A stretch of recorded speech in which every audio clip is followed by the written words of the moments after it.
प्रेम के वश भगवान। एक रोज श्री महाराज और महंत रामेश्वर दास जी मोती डुंगरी से वापस आ रहे थे। रास्ते में एक कुम्हार गधे लिए जा रहा था। श्री महाराज को देखकर बड़े प्रेम से बोला कि महाराज आप मेरे घर चलें। हुजूर उसके साथ हो लिए। उसके घर पर कोई बिस्तर न था। एक बहुत ही फटी हुई पुरानी कथरी बिछा दी। आप उस पर बैठ गए। कुम्हार ने जौ की 2 मोटी रोटियां महाराज के हाथ पर रख दी और एक मिट्टी का प्याला छाछ से भरकर दे दिया। बड़े प्रेम से रोटियां खाने लगे हुजूर। उसके बाद छाछ भी पी गए। जरा सा टुकड़ा महंत जी को भी दे दिया, किंतु वह चौके के पाबंद थे इसलिए खाया नहीं, जेब में रख लिया।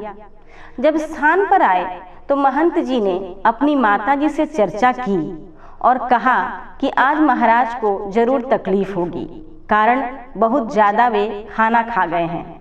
उनकी माता ने समझाया कि फकीरों के मामले में ज्यादा बातचीत करना मुनासिब नहीं, मगर यह न माने।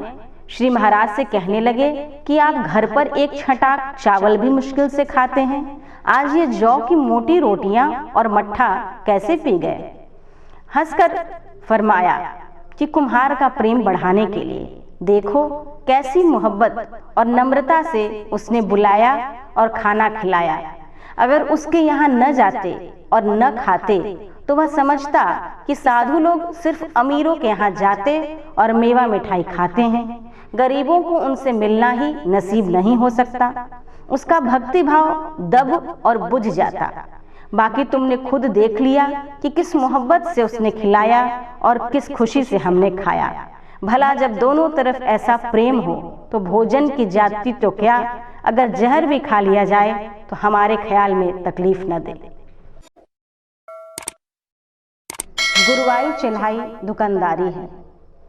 एक रोज बाई योगानंद जी ने अर्ज किया कि श्री महाराज आपने आज तक किसी को चेला भी बनाया है?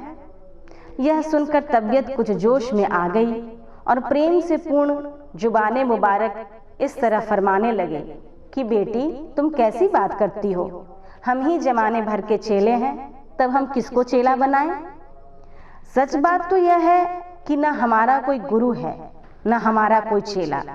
अगर चेला बनाकर नाम चलाना होता कि फला फकीर के इतने चेले हैं तो गृहस्थी करके औलाद ही क्यों न पैदा करते जिससे खूब नाम चलता। अगर इस भेष में लोगों से रुपया वसूल करना होता तो नौकरी या पेशा करने में क्या हर्ज था जिसके जरिए खूब धन इकट्ठा करते। लेकिन जब अवधूत हो गए तो समझ लो कि गुरु चेला स्थान समाधि यादगार सभी बातों से नजर हटा ली। हम तो तुमको भी यही उपदेश करते हैं कि अगर तुमने भेष लिया है तो ऐसे ही निभाना। चेला चपाटी का बखेड़ा बेजान है। जो महात्मा लोगों को मुड़कर फकीर बनाते हैं उनका तरीका मुझको पसंद नहीं, बल्कि परमात्मा का नाम बताने और लोगों को सन्मार्ग का उपदेश देने की खिदमत जो मेरे सुपुर्द हुई है, उस खिदमत को यह जिस्म बखूबी पूरा करे, यही काफी है। फकीर से शिकायत मत करो। एक बार सत्संग कार्य के लिए कुछ सत्संगी आपस में चंदा करने लगे। किसी ने चंदा देने से इनकार कर दिया और ऊपर से कुछ अप्रिय बातें भी कह दी। रात को लोगों ने श्री परमहंस महाराज जी से उसकी शिकायत की कि वह आदमी अत्यंत घमंडी है जिसने चंदे भी नहीं दिए और अनाप शनाप कहा। महाराज के मुंह से सहज ही निकल पड़ा, जो जैसा करेगा वैसा भरेगा। दूसरे दिन वह आदमी सख्त बीमार हो गया। उसके घर वालों ने हल्ला मचाया कि महाराज की बद्दुआ के कारण ही उसे वैसा हुआ। सभी मिलकर महाराज से माफी मांगने आए।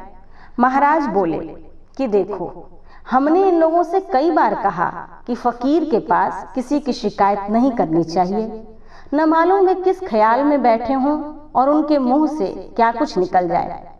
लोगों के बहुत आग्रह करने पर हुजूर बोले, जाओ इलाज कराओ, इस बीमारी से वह मरता थोड़े ही है। वह आदमी इतना सख्त बीमार पड़ा था कि उसे चारपाई से नीचे उतार दिया गया था। उसके जीवन की कोई उम्मीद नहीं थी, किंतु महाराज का आशीर्वाद पाकर घर वाले ज्यों ही लौटे उसकी हालत एकाएक सुधरने लगी और एकाध दिन में वह चंगा हो गया। महाराज श्री ने भक्तों को हिदायत दी कि वे किसी की शिकायत उनसे हरगिज न करें, क्योंकि फकीर अपनी मस्ती में रहते हैं, न जाने वे किस मौज में हों और उनके मुंह से क्या निकल जाए।